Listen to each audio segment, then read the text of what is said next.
Happy Monday, everyone. This is Martha with Nature Niche. And as my growing season finale native plant sale is wrapping up this week, ending Saturday, September 2nd, I thought it might be helpful and inspirational to share a friend's native landscaping.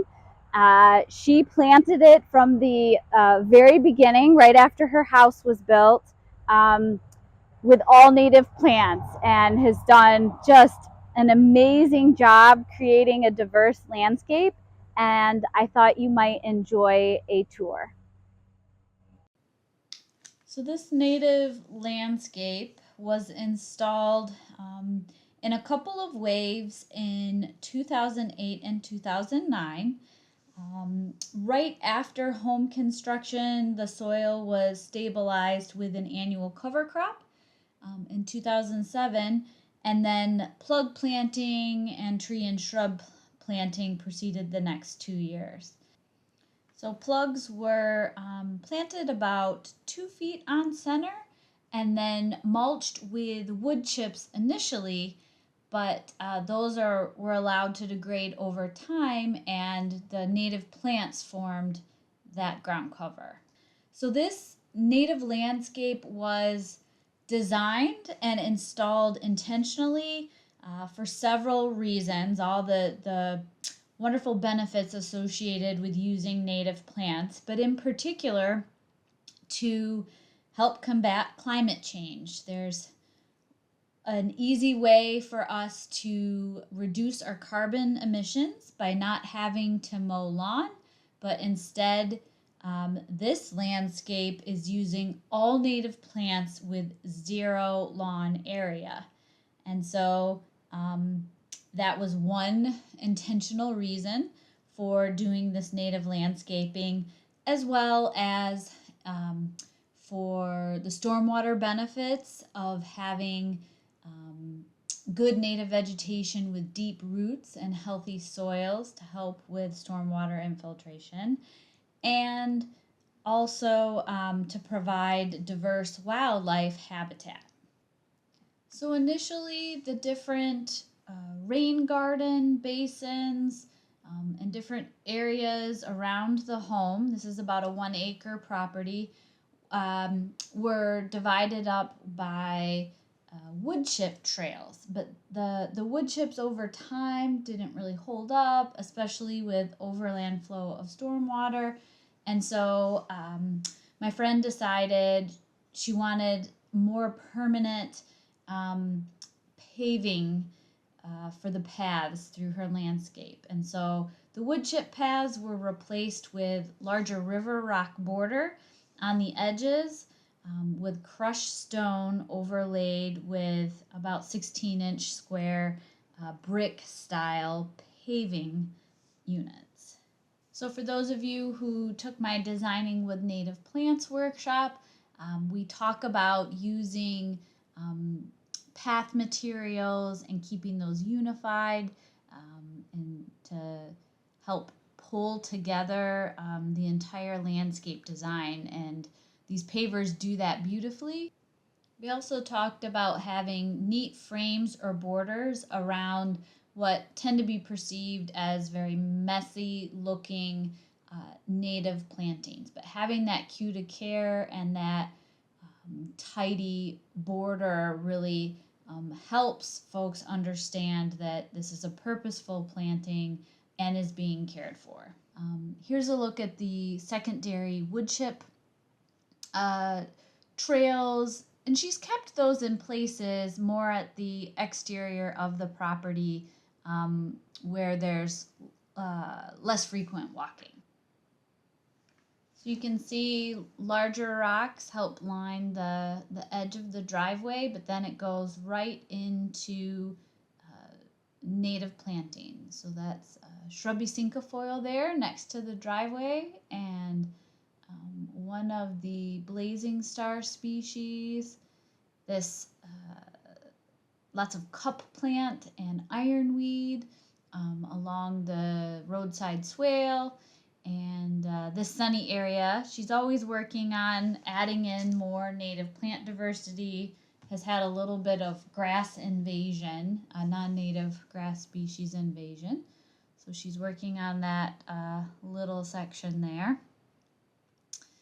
But you can see there's all kinds of plants providing wonderful pollinator support, some bee balm there going to seed, false sunflower, um, lots of goldenrod species, a tunnel nesting bee habitat structure. And habitat structures are another thing that you can use to help show that these plantings are intentional, being done on purpose, with an eye towards supporting our native pollinators.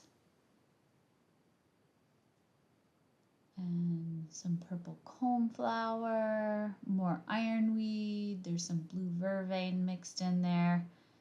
Just all sorts of great sun-loving species in this particular section at the front of the home.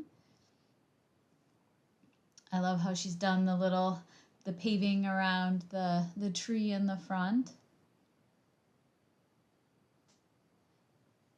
And then she's reworking, I think, had old yews or some sort of typical coniferous shrub that was planted right up against the house, and that has been replaced with low sweet blueberry, which you can see is providing fruit for the birds and showing some of its fall red color.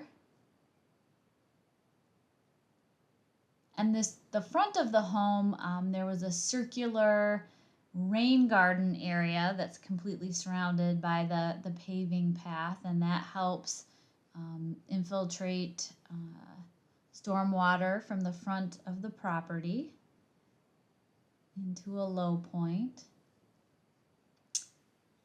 And then there's another rain garden area on the side of the home where a couple of downspouts take roof water down and then deposit it onto that slope. So she has some nice shrubs planted along there and more beautiful native wildflowers, including cutleaf coneflower, or that's Rudbecula cineata, and cut plant, and the false sunflower again. There's the cut plant. Lots of bee activity as we were walking through. It was really fun to see that. Also making use of high bush cranberry there, a great fleshy fruit provider for our native fauna. And sneezeweed, that was another native species in that second rain garden area.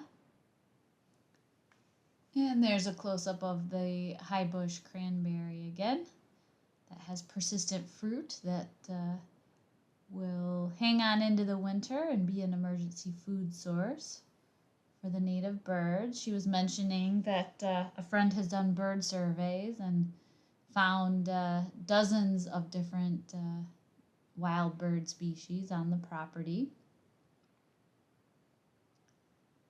And I should mention the pavers have geotextile fabric underneath the crushed stone. So it is all permeable paving and allows the storm water to infiltrate. And that just allows for really great stormwater management. There's a tamarack as part of that second rain garden area. And a ninebark, another beautiful native shrub. I was just really excited to see all the different shrub diversity as well as wildflower diversity in this native garden, and I think that's great.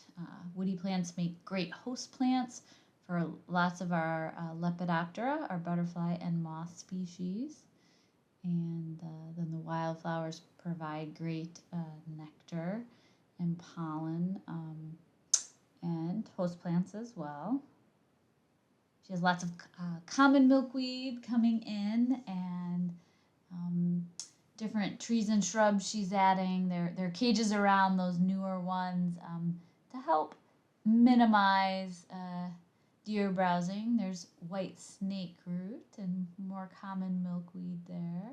She was mentioning that she doesn't have really significant deer problems, just given the location, but always good to fence off those new plantings. And she had the largest hop tree I have ever seen. I was so excited. It's a great larval host plant for giant swallowtail butterflies, and this native landscape is about 15 years old, so I'm guessing that's about how old that hop tree is. You can see a lower scaled vegetation up close to the home and around her bird feeding station. And some extra pavers just for different recreational use, enjoying the outdoor environment. With more cut plant and gray dogwood, masses of gray dogwood in the background. And it sounded like it was a mix of things she had planted and things the birds had planted for her. More pollinator activity on the cut plant there. And heart-leafed aster and Virginia creeper. And lots of good native ground cover species, as well as the white snakeroot again. And another native shrub, common elder or elderberry. Another great way to support our wild birds. Lots of goldenrod. And I love the look of the white snakeroot and the goldenrod and the bracken ferns all mixed together with more of the false sunflower. But you can see how the paving really just helps sort of tame the wildness of these plantings. It goes right along the side of the house. She has a beautiful redbud providing shade along one side of the home. More ferns in this shady spot. And some wood sage. And a nice secondary wood chip path that takes you to the edge of the property. She has a nice big sycamore tree and has been working in this back area to improve the tree diversity. Her idea is to have something of a mini arboretum and have different examples of our native tree species that are well suited to her particular site. There's a basswood in a cage, newly planted and being protected from deer browse initially. More of the wonderful gray dogwood, shrub masses. But you can see the property transitions from more open wildflowers, rain gardens, into a shrub mass area, and then into what she hopes to be a more shady, treed border around her property. One of the things I love most about her approach is that she knows and allows the native plants to move around at will. She's not trying to keep certain things in one place. When the plants are happy, they will move, and she's just letting them do that and find their best place where they're most competitive. And I think each new season's probably a fun surprise of what will turn up where next.